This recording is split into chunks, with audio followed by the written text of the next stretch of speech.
민수기 8장은 등잔대 등불과 레위인 봉헌이 주된 내용입니다. 오늘 본문 앞부분에서 하나님은 등불을 등잔대 앞으로 비추도록 켜야 한다고 알려주십니다. 이와 함께 등잔대의 제작법이 다시 한번 언급됩니다. 출애굽기와 같이 여호와 하나님이 보이신 양식에 따라 만들었다는 점을 상기시킵니다. 오늘 본문 뒷부분은 레위인 봉헌을 다룹니다.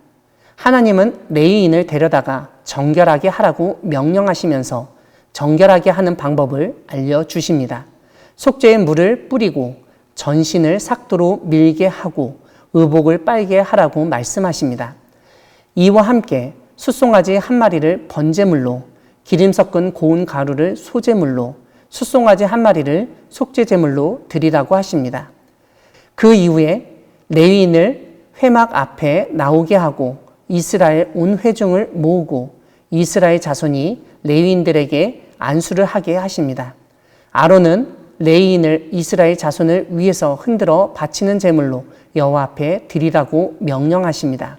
이렇게 해서 레위인들이 여호와께 봉사하게 하라고 알려주십니다.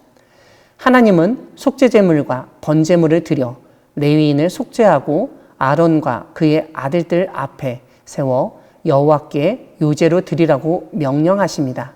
이렇게 해서 레위인을 구별하면 레위인이 하나님께 속하게 될 것이라고 말씀하십니다.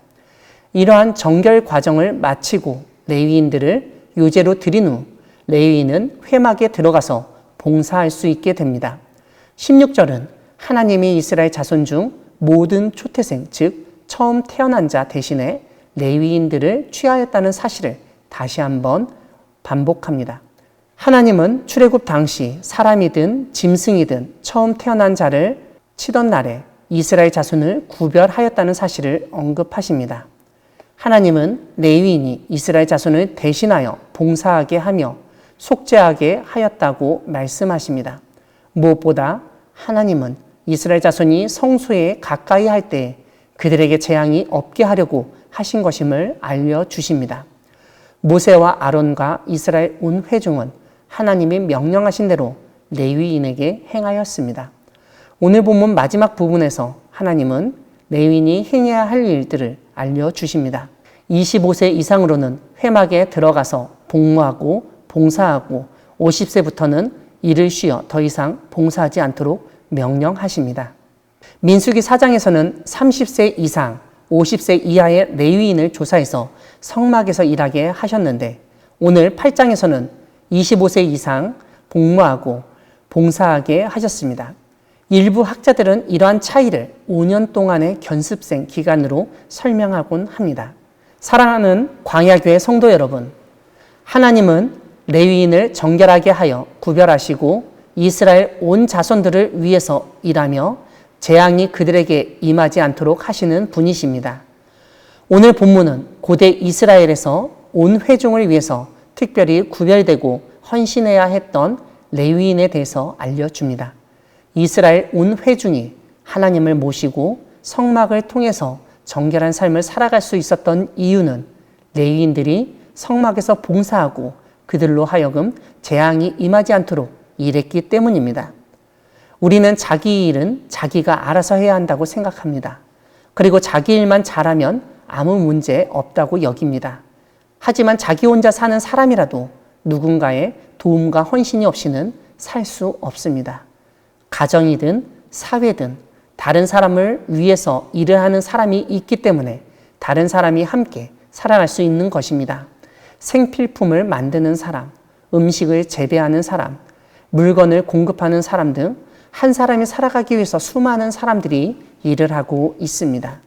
이것은 교회 역시 마찬가지입니다. 하나님은 교회 안에 누군가의 헌신과 노력을 통해서 나머지 성도들이 은혜를 누리게 하십니다. 주일 예배만 하더라도 수많은 분들의 기도와 헌신으로 이루어집니다. 깨끗한 예배 환경을 위해서 청소를 하시는 분부터 찬양과 반주로 헌신하는 찬양대, 대표 기도를 맡은 분, 봉헌을 맡은 분, 예배 영상을 담당하는 분 등 수많은 분들이 헌신함으로써 나머지 분들과 함께 기쁘고 온전한 예배를 드릴 수 있는 것입니다. 다시 말씀드리면 오늘날에도 여전히 우리 주변에서 레위인처럼 헌신하고 봉사하는 분들이 계심으로써 우리가 하나님의 은혜를 누릴 수 있는 것입니다. 그런데 그런 일을 당연하게 여기거나 일부 사람들만 헌신해야 한다고 생각하면 안 됩니다. 그분들처럼 우리 모두가 다른 사람을 위해서 헌신하는 삶을 살아야 합니다. 왜냐하면 하나님은 우리 그리스도인들을 고대 이스라엘의 레위인처럼 이 나라와 이 민족, 아니 세계 모든 나라와 민족을 위해서 구별하셨기 때문입니다. 그러므로 우리는 다른 사람을 위해서 먼저 희생하고 헌신하는 삶을 살아야 하겠습니다. 우리를 레위인처럼 구별하시고 하나님의 백성을 위해서 헌신하며 봉사하게 하신 것에 감사하며 맡겨주신 일들을 잘 감당하는 우리 모두가 되기를 소망합니다. 아멘.